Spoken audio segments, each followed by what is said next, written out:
It's always so funny to walk up on a stage where people have never seen me before, because when I walk up here and turn around and they see my mustache, they're all going. And I can tell you're thinking, how does he get his mustache like that? So being a cowboy, I'm just going to shoot straight with you. This is all natural, and I bleach this white. All right. It's going to get worse, okay? But anyway, I love it when people get together at events, because it means there's going to be dozens and even hundreds of people you've never met before. And if there's anything I've ever learned in my lifetime, what really matters is who you know more than what you know. And so what I want you to do is to meet somebody new right here, right now. So I'm going to have you turn to your left, to the right, in front of you, behind you, lock eyeballs with somebody you've never met, and then just repeat after me. Here we go. Look at them.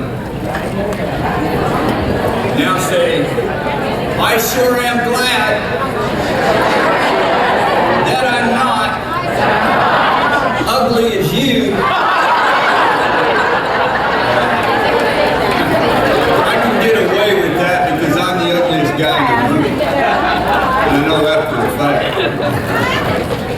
All the little kids in school where I went, they all used to come up to me and say, do you realize you're the ugliest one here?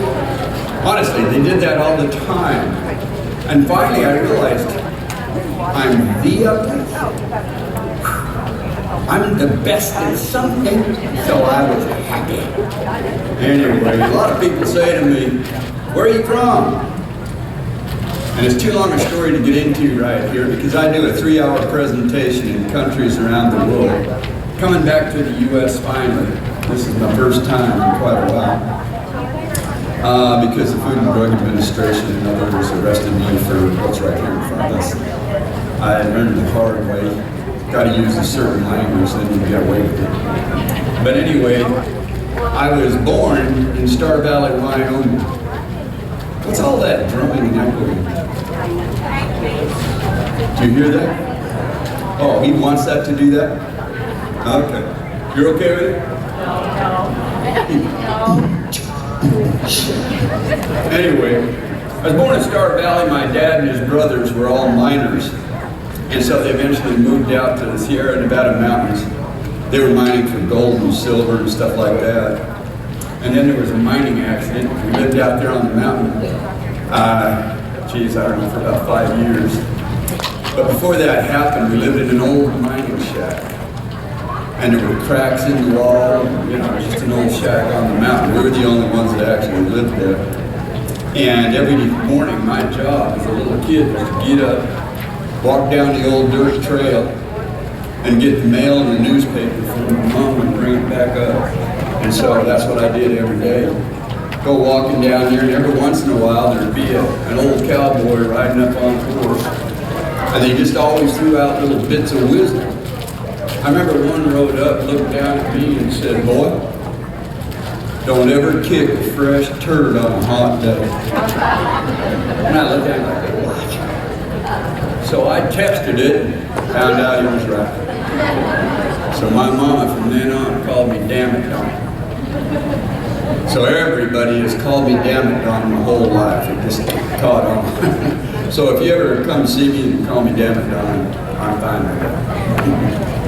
Anyway, another cowboy come riding up one of those mornings and he said, remember this, don't ever squat with your spurs on. I found out he was right too. Anyway, a lot of people, like, news hosts and things like that, whenever they see me, they say, well, what are you really all about? What do you do? And literally, for over 50 years, I have publicly been barking self-care and stay away from healthcare. Self-care. Learn to be your own doctor. Learn to be your own whole food pharmacist. F-A-R-M. And I first put that word together about 40 years ago, and now I'm thankful it's spreading and going. This is the only pharmacy that you actually ever need. And that's hard for a lot of people to wrap their mind about. But I'm all about self-care, not the pharmaceutical medical care. The only thing I can agree with in that industry is if you're in a traumatic accident and you have compound fractures and different things, and you're in hideous pain, then fine. Take their patented plant that they modify and add poisons to, that's a painkiller, and take it. But don't you take it for more than a week. Because painkillers slow down the healing process and even paralyze the intestines and gets rid of the peristaltic action. And so anyway, I'm for that kind of treatment. Other than that, I don't agree with any of it. But anyway, I'm also about self-education. We've got to get back to self-education. Schools, for thousands of years, clear up until the late 1800s, were never brick and mortar buildings where kids were forced to go and sit in neat little rows and chant, memorize pre-selected answers to stick in blanks on exams to get a good grade. Woo-hoo! You got a good grade! It's so sad because the educational sciences that has investigated it and published it every 10 years shows that children, every child is born a natural scholastic genius. Scholar means one who observes out of interest. Children observe out of interest. And it fires their imaginations, their creativity, which is everything. And then all of a sudden they go sit in prison. I'm sorry, a cage, I don't know what to call it. And they sit there and chant, repetitively memorize. That's not how we learn. We only learn when we're interested in something. And even their studies show that most kids, 80% of them, lose their creative scholastic genius within 3 to 4 years of academic indoctrination of chant memorizing curriculums they have no interest in. Especially when they finally get older and they get forced into algebra. Who in the hell uses algebra? No one. The only people that use algebra are the teachers that teach it. Why do we try to act like in a modern world we don't have calculators? Even on our phones. What in the world is going on? We've got to grow up and flip and change and get back to honoring creativity. If someone's interested in art, bless them. Music, bless them. The healing hands of chiropractic or massage or other things, bless them. When you do what you have a natural desire to do, and it's your passion, that's one of the most healing things you can do throughout your entire life, is to follow that innate, inherent passion that gives you pleasure and happy feeling every day. You do not believe the people I run into on airlines, flying around the world, in buildings, doing different stuff, and they're crushed. They went through the whole academic indoctrination, graduated from university bullshit, got a job, worked it for 30 years and hated it, and they realized, I feel like I've wasted my life. And that's crushing. But it's never too late. Find your passion, shift and go for it. And so anyway, I'm all about self-education. Most people never even look up the etymologies and the original vernacular meanings of words. The word scholar, again, means one who observes out of interest. Look up the word academic. It means trivia. Oh, you were a master at memorizing trivia? Ooh, good for you. I meet people, and if they have letters before their name or after their name, I don't want to hear about it. If I can't call you Randy or Bob or Greg or Betty or Sue, I don't want to hear it. so now you know. So I'm about self-care, self-education, and also about self-governance. We have to understand what the founding fathers of mothers of this country came here to organize in the 13 colonies to bring life, liberty, and happiness to the individuals. Our civil liberties are slowly being taken away. There are states right now that if your child receives a diagnostic of cancer and you don't want to risk death of the child because of chemo and unnecessary surgeries and other things, they can take your baby away from you. You'll never see it again. And so I've helped families in some states move out of that state and go to a state to where that's not forced on. But anyway, it's happening in other countries now. They're pushing it all around the world. A lot of people never even look up the word pharmaceutical. Pharmakia means poison. Pharmaceutical means poison makers. You cannot even patent a drug unless it's poisonous and toxic to the human body and creates side effects so that you can be given more drugs. It doesn't qualify. And that's the problem with these medicines right here that Hippocrates and doctors taught are your medicine clear up until the late 1800s when the pharmakia went in and killed a lot of people, took over, and created the healthcare medical pharmaceutical industry. Now I realize that some of the stuff I'm saying could be offensive to some of you, and for that I apologize. I'm not here to try to offend you. And the truth is, I'm hoping that some of the stuff I get into here in the next few minutes, I'm hoping that you'll find it reasonable and logical and simple and practical and even applicable to your life. Or maybe it just confirms what you already know. And that would be awesome. But this is the stuff that I've been barking for 50 years publicly, and I just felt like a lone wolf barking at the moon, clear up, until about 7 or 8 years ago. More and more people are waking up and turning away from the path of doctors and medicine and turning and going the path of health and life and supporting the physics of nature of which your body is a part of. You embrace that, the physics and the construction of your body that has lower functional capacities raises and comes back. You're not even allowed in universities to teach the power of the human body, the autogenic system, to heal us. Not even allowed to. And so, anyway, I make two statements whenever I'm asked to lecture at medical symposiums, whether it's public servant medical groups in other countries, Cornell Medical, Johns Hopkins, LA Port. I've been speaking with them. And because I'm the enemy of the camp, and know that, and they want to know what in the hell are you teaching the public? And because I'm so handsome and look like I have credentials, I'm not a threat to them at all. And I have friends. I have a team of people that work with me and they keep track of a lot of stuff. I've been able to help over 800 pharmaceutically, medically trained doctors quit their careers and walk away in the last 3 years. And so it's been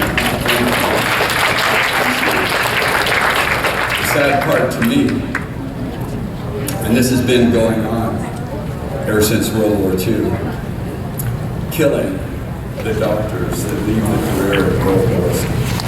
How many here are aware of the number that have been killed just in the last 3 months? Show of hands. Good. A few of you know. It doesn't show up in the media news in the United States. To see the deaths of these doctors being killed in Florida and other parts of the United States, you have to be in other countries, but now you can go on the internet and still find it, but some of it gets rewritten and reposted. One of my best friends, 8 of those were my best friends. We've been on stage and lectured. Dr. Mitchell Gaynor. He was considered the leading oncologist cancer doctor in the United States. Came out of Cornell. He was over New York Strand Cancer Clinic. He came to my 3-day event.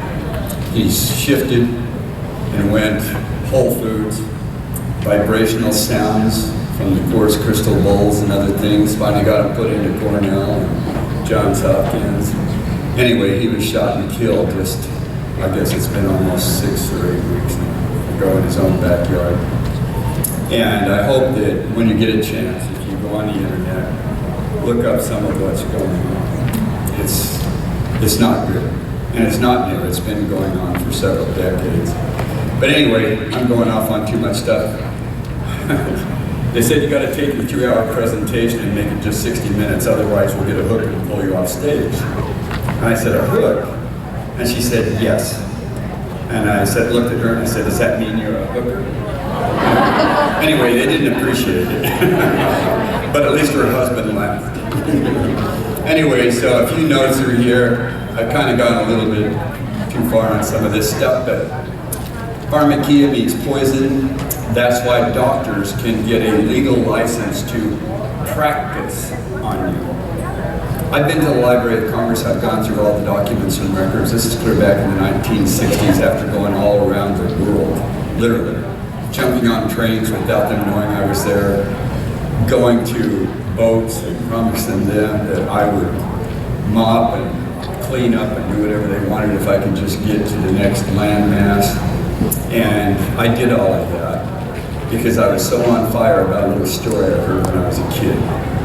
But I don't know if I have time to get into that. But the whole thing, practice, you ought to look up the legal term. They have told you they're practicing. And if you ever go to a doctor's office for the first time, you have to sign a legal document where you promise, in legal terms, to be patient.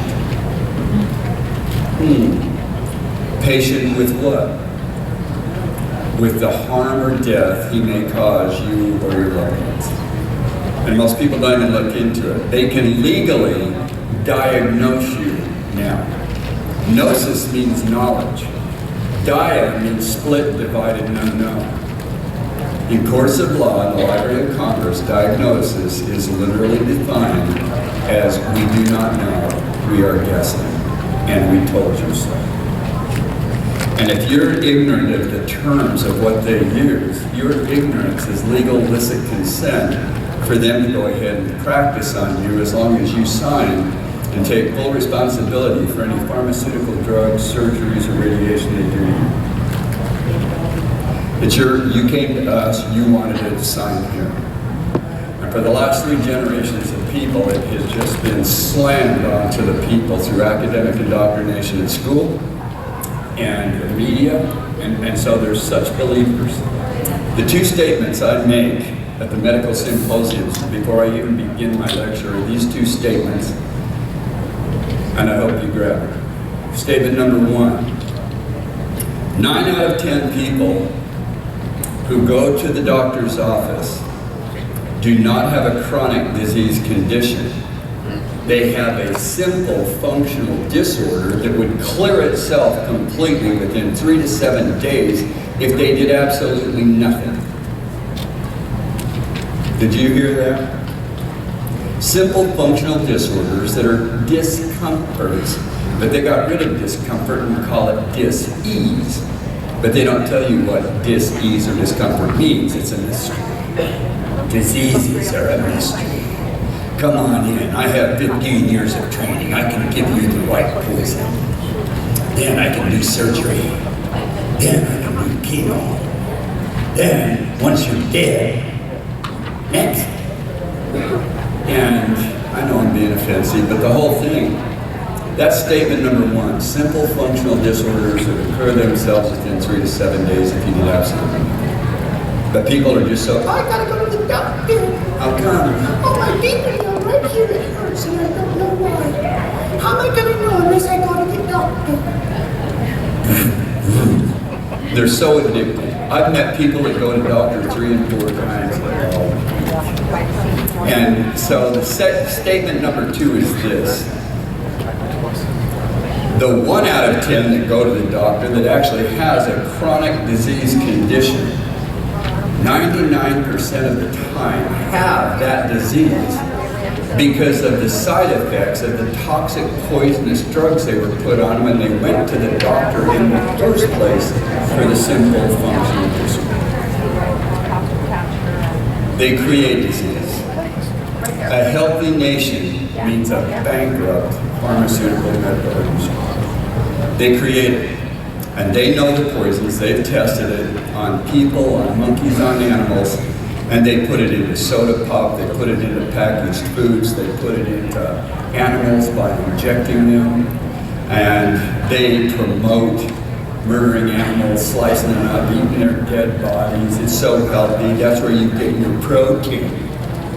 If you don't eat dead animals, where are you going to get your protein? God, what a scam.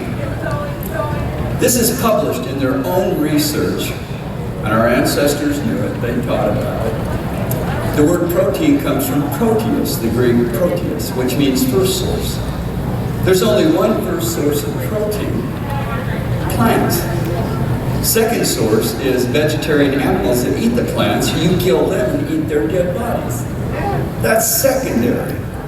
And then there's tertiary, which are carnivore animals that eat other carnivore animals, and you kill them and you eat it. So that's third source protein. But the only healthy protein is plants. And they published it. Their research shows chemically that every plant on this earth has all 200,000 identifiable proteins. Every one of them do. And they group them into enzymes, hormones. They give them all these different names, trying to figure out what all these proteins do. Every plant has all 200,000, just in different concentrations. And the same with nutrition. Every plant on this earth has every known named nutritional component, but just in different levels of concentration. It's just like grass. Grass has the highest usable protein for muscle strength of any other plant on the earth. That's why oxen and buffaloes and horses, elephants, where do they get their protein? Hell, all they eat is leaves and grass and drink water. Look at the gorilla. Strongest land animal on the earth they have ever found. And it's 99% fruitarian. Where does it get its protein? Anyway, I hope that offended some of you. So, anciently, and when I came across this, there was a man by the name of Bone who used to teach in the Latin Sigma Natura. He was the last one to teach it. It had been taught for thousands of years. But in the 1600s, he was the last one to actually teach it publicly. And the Sigma Natura meant the doctrine of signatures, the signs of nature.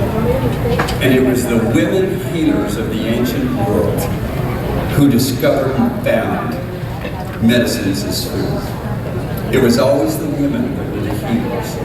Women went of Egypt. They were the lady healers. That's where Osirapith, later called Moses, learned everything that he had found about foods. And anyway, he even wrote a book in the Old Testament that says, "Thou shalt not kill." But then patriarchal religion flipped it, and it meant, no, you can kill all the animals you want. God put them here for you to kill them and eat them. And you can also kill people, but God needs to tell me who he wants dead, and I'll tell you, and then you go kill them. I don't think we should fight for God and country and kill people. We need to wake up and find what's going on behind the scenes here. What resources are they after? What's going on?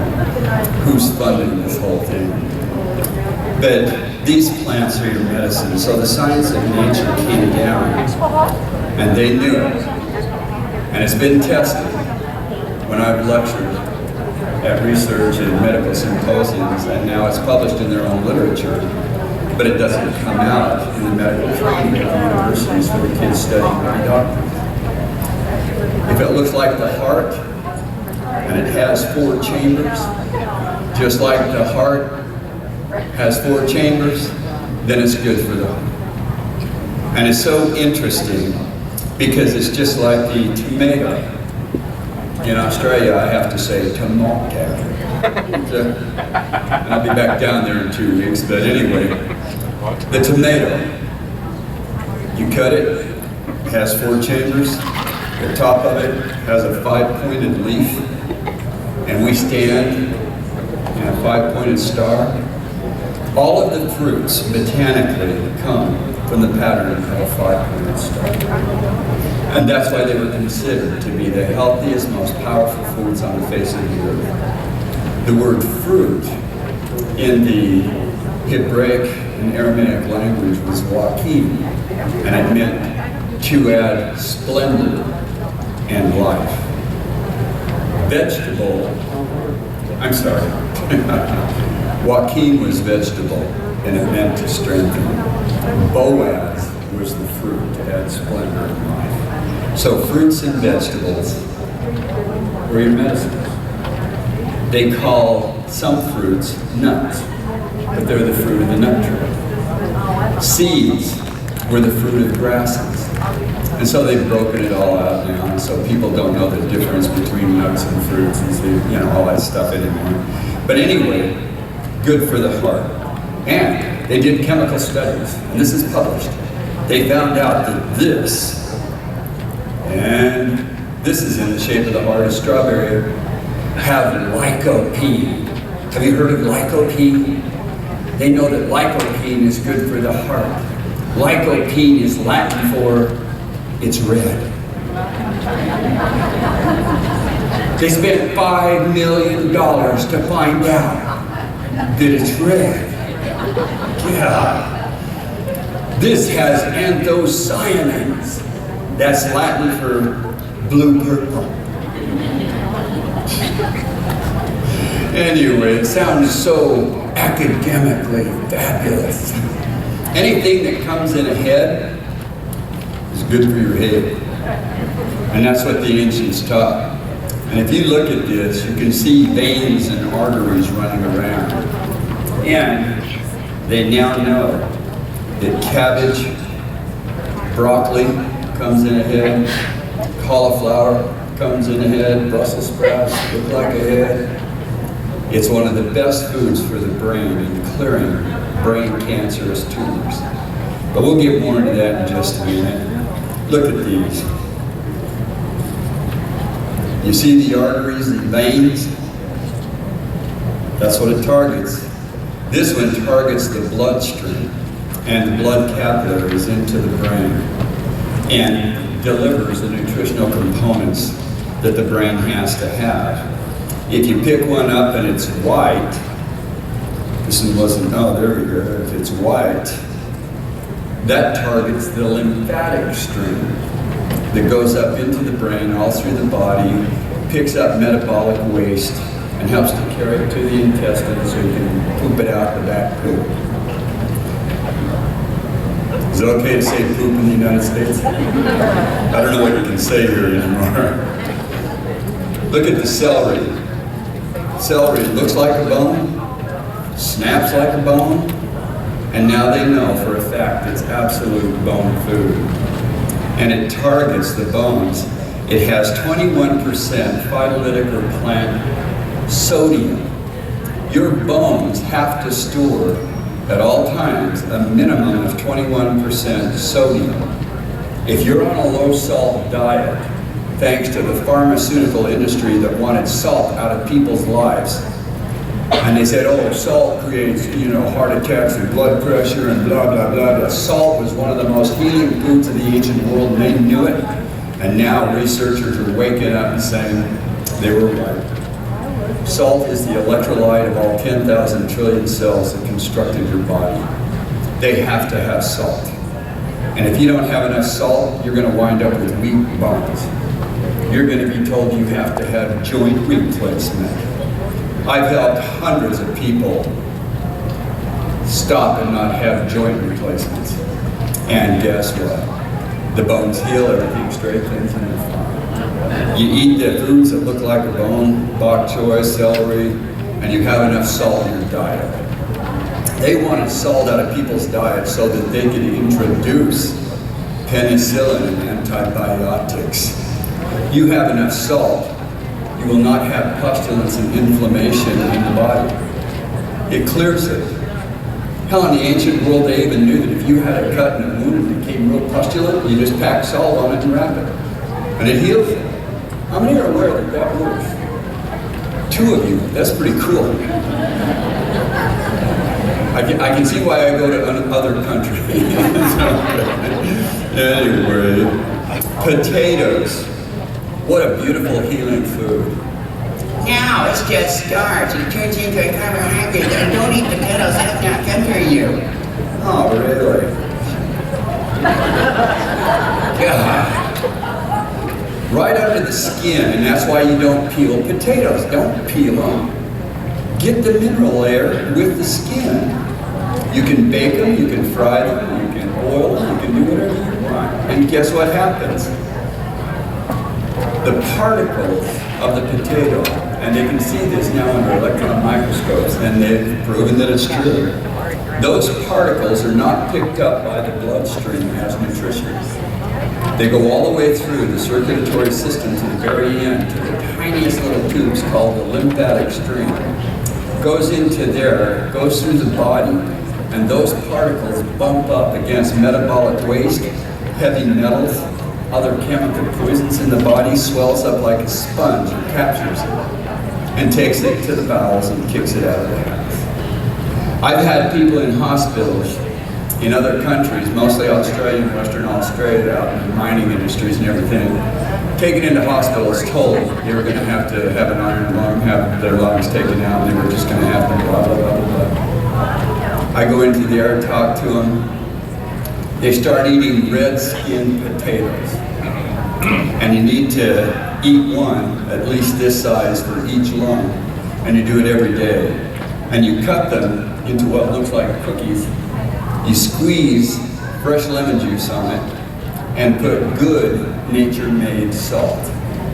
Not the pharmaceutical salt companies that adds anti-caking, which is aluminum, prussiate soda, which is a chemical name for aluminum, and all of that crap. It's got to be nature-made salt. They eat these and do it every day.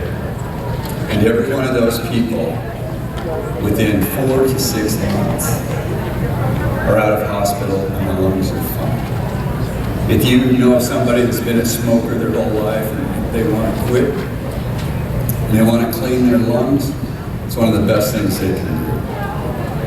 Anyway, you all right? Yeah. I need to do a time check. How do I do that? What is it? 9:45? Damn it, doctor. Look at the avocado. The avocado looks like the womb and the cervix of the female. And Dr. Marion Diamond, University of California, Berkeley, checked these on women who were pregnant and or wanted to get pregnant. And some of them were having problems. They thought they were going to have to do the whole, IVF thing and all that kind of stuff. So I taught them, the men, what foods to eat to increase sperm volume and motility of the sperm, and the women which ones to eat for the ovum and all the getting pregnant stuff. And it has worked on everyone that has done it. And that is a threat to that whole industry, because you'll pay $20,000 to $30,000 to go on. Anyway, you don't need to do it.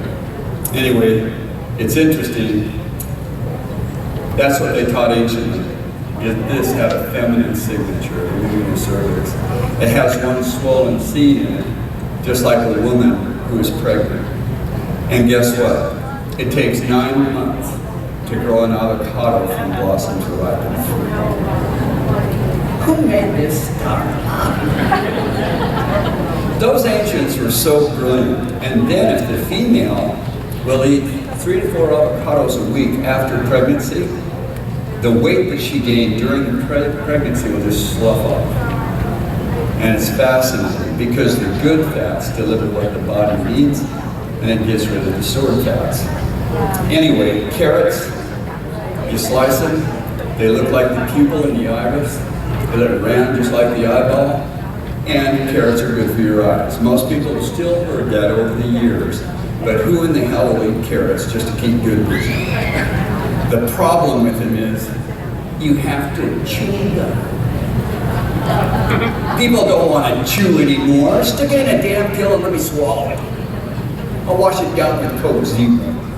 Yeah. It's so weird. So, Anyway, there's so many wonderful signature foods and everything. They taught anciently that every food has a feminine or masculine signature pattern, and that we as humans are both male and female. We have the yin and the yang, the feminine and male qualities. And so all of these foods are good for both the female and the male. And you can look at the signatures of some of these, and you can see, just like citrus, you can cut a citrus and look at it, and it looks just like the tissue of the mammary glands. If you get like Grey's Anatomy and look at it, it looks just like it. And it helps to shrink breast lumps and breast tumors. And because they get clogged, they start to swell. They call it breast cancer now, which is a total scam, and you can look deeper into it. And you gotta have your tits cut off and blah, blah, blah, blah, blah. It's a scam. And luckily doctors are coming out now and openly admit it. Their training was wrong. And don't do any of that. But if you look at the feminine signature, I think you'll see what it is. So, anyway. And there are a couple of foods that have a masculine signature. We won't talk about that. All right? Anyway, it's just so brilliant. And then when a man eats figs, figs grow on trees and hang in tubes and look like stuff. And then you follow it up with a banana. And it's so interesting, even asparagus produces the volume of the sperm to a huge level. That's why the porn industry made their stars eat asparagus about 24 stalks a day for 1 week prior to the filming. And it worked. Anyway, onions. O-N means brightest light. I-O-N is the ions of the brightest light. That's why they named these onions. They're such a cool name behind all the common names of the food. But we don't have time here to get into much. But when you slice an onion, it's a circle within a circle within a circle within a circle within a circle within a circle. Onions target the functional capacities, health and healing of every cell in the human body. It's amazing what these foods can do as medicines. Apples. You slice an apple, inside you're going to see a perfect 5-pointed star. And it's so interesting because the wisdom of the ancients was an apple a day, and it's true. I was driving here in the United States about 6 years ago. I had left Park City, where I had moved into, drove down, came through Vegas, went on down to California on 215. I was going to be speaking at the World Golf Summit, which I do every time it comes on. And anyway, I'm driving down the freeway on 215, and all of a sudden there's this gigantic billboard, and it shows a doctor with his stethoscope and everything, and the billboard read, "Because apples don't look."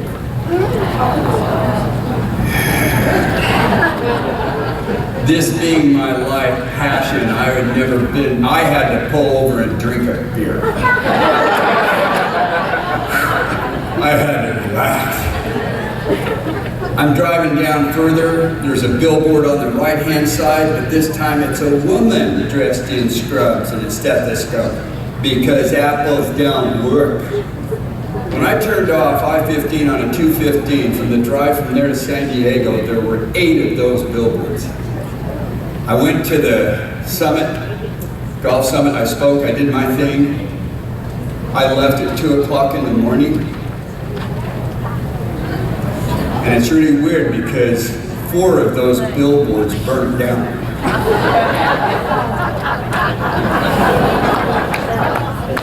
I don't know who did that, but I was proud of it.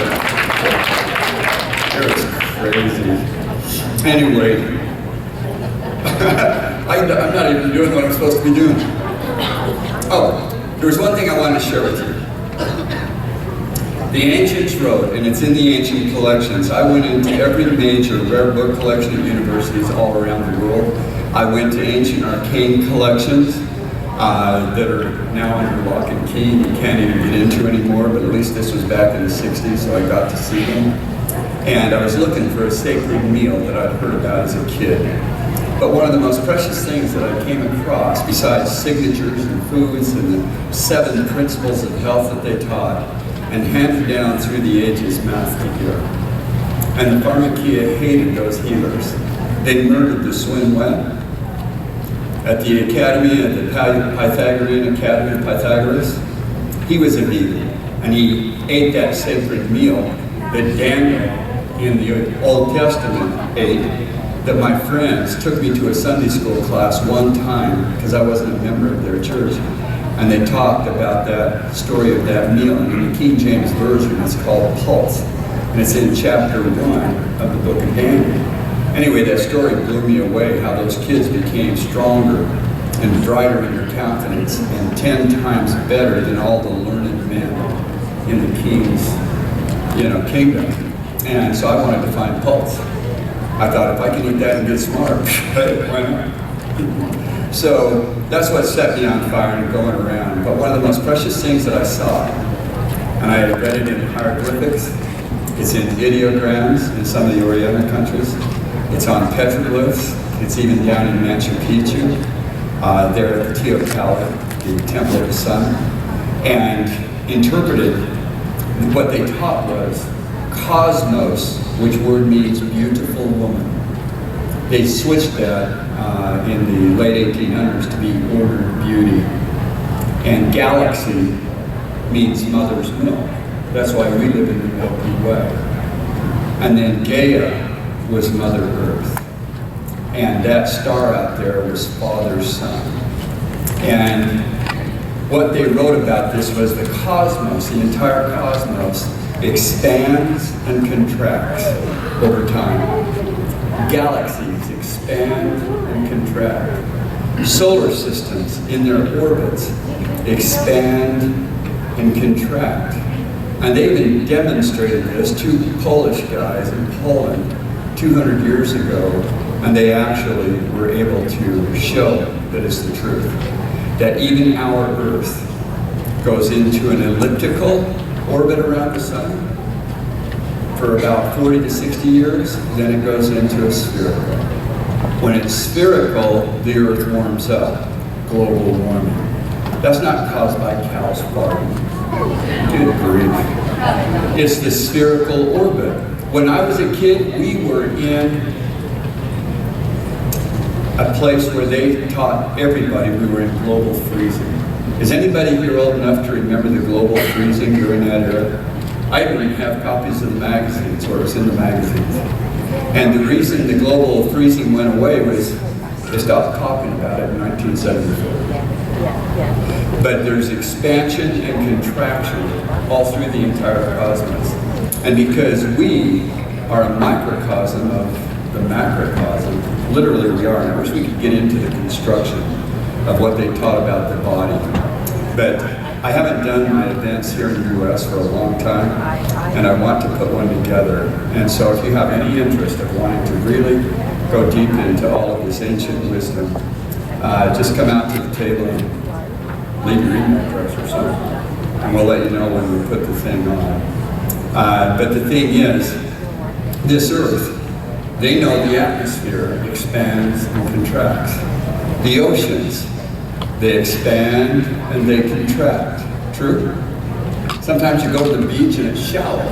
You have to go all the way out. A few hours later, it's right back up onto the beach. True? It expands and contracts. Anyway, they knew that our bodies are based on that same electromagnetic frequency of expansion and contraction, which anciently they called phi, P-H-I, and pi, P-I. And there's such a beautiful history behind that. But the thing is, your heart expands and contracts. Yes? Your lungs, take a deep breath. Your lungs expand and contract. What they call peristaltic action of the intestines is the expansion and contraction of the intestines. Every organ of your body, every anatomical structure, every cell that makes up all of that expands and contracts. Anciently, they knew this and they taught it. There was the swindling wet of Egypt that came up with it and wrote it first. There's only one human disease, one. And there are only two causes. And I want to tell you what they taught about that. But first, you can go online and look up how many human diseases are there. And depending on the medical website you go to, it's going to say 16,000 to 27,000 diseases. And then they all admit there's 17,000 rare diseases. If you're ever diagnosed with a rare disease, just hold on to your wallet and run. You'll be just fine. They're trying to use you as a guinea pig, and they're wanting to test drugs and procedures on you. I promise you. And I have doctor friends who will tell you that what I just said is the absolute truth. The ancients taught there's only one disease, and this is what they wrote about. Chaos at the atomic level. And of course in the Egyptian it was the niter, which is where the word nitro, which means spark maker, comes from. Nitrogen is spark maker, helping the process of life. But there's only one disease, chaos at the atomic level, which creates chaos at the molecular level, which creates chaos at the cellular level. And when enough cells are in chaos, you feel it as a discomfort or dis-ease. There's only two causes of atomic, molecular, and cellular chaos. Number one, you're toxic. Number two, you're deficient. It could be either or. For most people that live in developed countries, where packaged foods and all the other crap are being done, they're toxic and they're deficient. So the way that you get rid of that toxicity and deficiency is to clean house. And that's what plant fibers, plant nutritional components do. I've been able to help over 75 people scheduled for liver transplants who were told their livers had lost functioning and was dead. They drink 1 cup of fresh squeezed lemon juice every single day. And because the liver, through cellular mitosis, replaces itself every 90 days, every one of those people had a 100% functional liver at the end of 90 days. And this is the information that we've got to follow.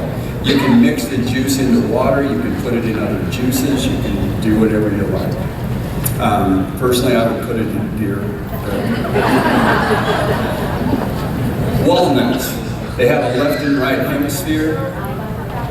Walnuts, they're on top of each other, so it's like you have the cerebrums and cerebellums. You look at a walnut, it's just like the brain. And their shell is just like the cranial cavity. You look at the surface of it, it looks like the neocortex on the surface of the brain with the left and right hemispheres. And now they know that that's what walnuts do. They target brain function. And the oils, walnut oil, whether you just get the expeller pressed oil and have it, or eat the walnuts and get it, clears out lipofuscin plaque, which causes senile dementias and memory loss. And then almonds. Almonds looks like a part of the brain called the amygdala. And if you look up the meaning of amygdala, it means almond. And it targets the function of that part of the brain. Pecans, and they look like the brain, but they're reddish. And they build the blood delivery through the capillaries into the brain. Anyway, I've gone off a little too long. How are we doing on time? Oh man, they said I've got a timer here and it's this big. I got 5 minutes?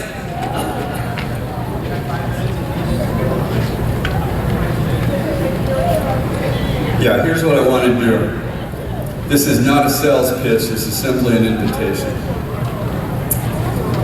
I have so many people, even doctors, saying, Cowboy, you've got to sit down and you've got to write down this wisdom of the ancients and get it back out to the people. And I put it off for 20-something years. Finally sat down. I wrote 12 to 16 hours a day by hand.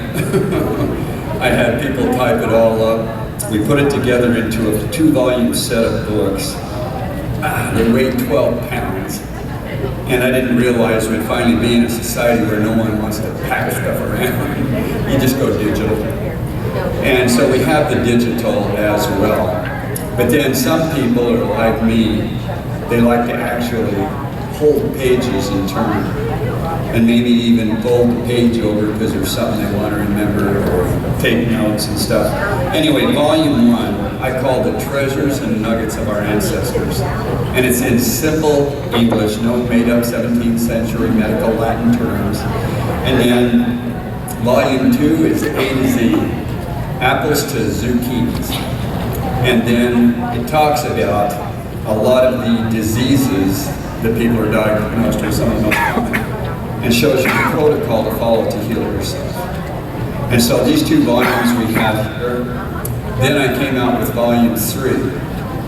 And I wanted to do a synopsis on the actual food signatures and things. And so you open this thing up, and it shows anatomy and the signatures of foods. And then you go into it, and it has every body system, their organs, and explains in simple English the physiological function of each organ. And then it shows the top 13 healing foods of those organs and systems. Then you flip it over, and it's another book called Medicines and Pharmaceuticals. And this is out of their own published literature that most people don't even look into. You get on blood thinners, you're asking for it. That right there, grapefruit, on all blood thinner medications from the pharmaceutical industry will say, do not eat grapefruit. Warning, do not eat grapefruit. How many are aware of that? It's true. You want to know why? Because grapefruit thins the blood better than their drugs and doesn't cause any side effects. It's true. We had a guy right there in Baltimore at Johns Hopkins, and his surgeon got on the phone with his patient because the positron emission tomography clinic, the director told that patient, get a hold of this guy. His name Cowboy Don, he's a whole food medicine man, talk to him. So I talked to the surgeon and him. He was told he had quadruple bypass surgery needing to be done, and if he didn't have it within 48 hours, he could be dead. We went into a 2-hour conversation, and that patient, Mike, said, okay, got up, signed all the legal documents to get out of the hospital, went home, ate 2 of these every single day. 60 days later, his arteries are not clogged at all. And now there's been dozens that have had the courage to do it. Get off thyroxine and thyroid medicine. Don't fall for the crap that you're hyper and hypo. Eat mushrooms. They have the signature of the thyroid. It gets rid of all of the problems. We even had 4 people that had their thyroid surgically removed after being on thyroid medicine for years. They stopped the medicine, even without a thyroid. They ate 1 cup of mushrooms. You can eat them raw, sauteed, soup, however you want it. They did that. All 4 of those people, these were all in Australia, within 9 to 14 months, the thyroid had grown back and had 100% functional capacity. One lady was so scared because her doctor said, there's something wrong here. Thyroids are never supposed to grow back. We have to take it out again. And she fell for that. And I've got 2 minutes. So anyway, here's what I want to say. We have these books here, and because they're made on special paper, made in Japan, out of clay, and a real fast-growing tree, because it's supposed to last for 200 years, and I wanted these to become an heirloom to families, to be handed down. But I didn't know back then when I wrote them we were going to go all digital. But they're here, They weigh 12 pounds, but they have information I think that will blow you away and that you'll love. And then volume 3. If you decide to buy the 2-volume set, I will gift to you volume 3. You don't have to do this again, it's just an invitation. I've also put together a group, it's a global community, it's online, and it's called the Ringleaders of the Health Revolution. And that there is typically around $1,800 to belong to that community, but we're going to drop that to $980 here at this event, and I'll give you these books for free, which is about $300 in value. I will gift you what I put together called the Vaults of Knowledge. You can get it in disc or digital on a USB, and that's an $880 thing that we put together over the years. That'll be for free. I will gift to you other books that I've written and things that I've done in digital form. And we're going to take the Ringleaders 1st of December, and we're shifting it to Tolman Online University, where you become a certified whole food practitioner and in-home inspector to get rid of toxic poisons that sublimate. Thank you very much. I'll shut up. Thank you, Don Tolman.